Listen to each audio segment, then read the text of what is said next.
Okay, so I recently did a video about dental extractions, and it got me to thinking about another issue to do with dental in regards to EFT. Now, I don't know whether you know much about EFT. There's tons of videos on YouTube about EFT, but I've got one with a difference, which can be used in a dental chair, and it can really be used at any time where you can't actually do the physical tapping.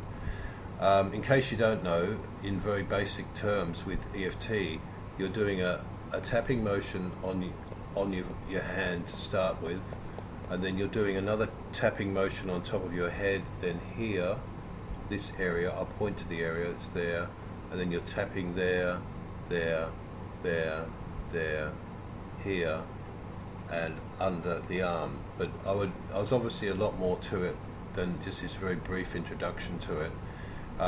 But I would caution you not only to use the methods used by or advocated by Gary Craig, who invented EFT. It's had a lot of university tests, and it's been very, very well tested over 20 years or more. But what I want to really tell you about is with the dental area, because obviously when you're in a dental chair, you can't be doing that sort of thing, right? It's the same when let's say you're having an argument with someone, or you're doing public speaking, or any time where you don't want to be doing the tapping, because it does look weird to people that have never seen it, right? But the point is, if you can do the tapping mentally, it's the best way you can do it in that sort of circumstances. It doesn't actually work as well mentally as actually doing the tapping, but it's a hell of a lot better than nothing, and I probably think it's probably about 50% as good as the real thing.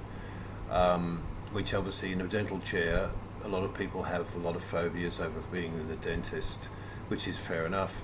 The best way to test this, the mental way, is if you lie down on your bed, and then you do a test on how your breathing is.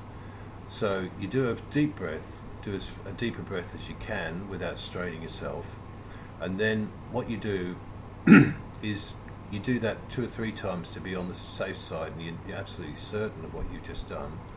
And then what you do is you imagine doing the tapping rather than actually tapping. So you imagine doing all of this action and all of this action, which is obviously the shortened version of EFT. There's a much longer version of it, but I'm just showing you this version. And you imagine doing that. But the thing is, when you actually imagine doing it, you can have these great big hands that just come and, you can just use your imagination and do that. Do that a few times, and then test your breathing again. And then you've got certainty. And you need certainty of this rather than just taking my word for it. And then you can actually do the full tap, and then you'll notice that your breathing will improve again. So you do a baseline, let's say it's a 5 out of 10, then it might go up to a 7, and then it might go up to a 9 when you do the real tapping. So you might not think this is a big deal or important, but believe me, if you got stuck with a speech to make, or any kind of stressful situation where or in this case dentists, where you're going to probably need this one day.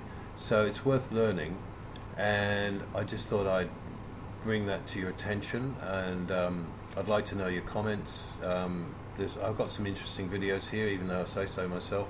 So please subscribe and hit the bell, and look at my other videos. I'd be interested to know, because I'm fairly new at YouTube, and I appreciate constructive feedback rather than the non-constructive type, which we see too much of on the internet. So I hope you enjoyed this video, and I hope you do well with it, and let me know in the comments. Okay, thank you.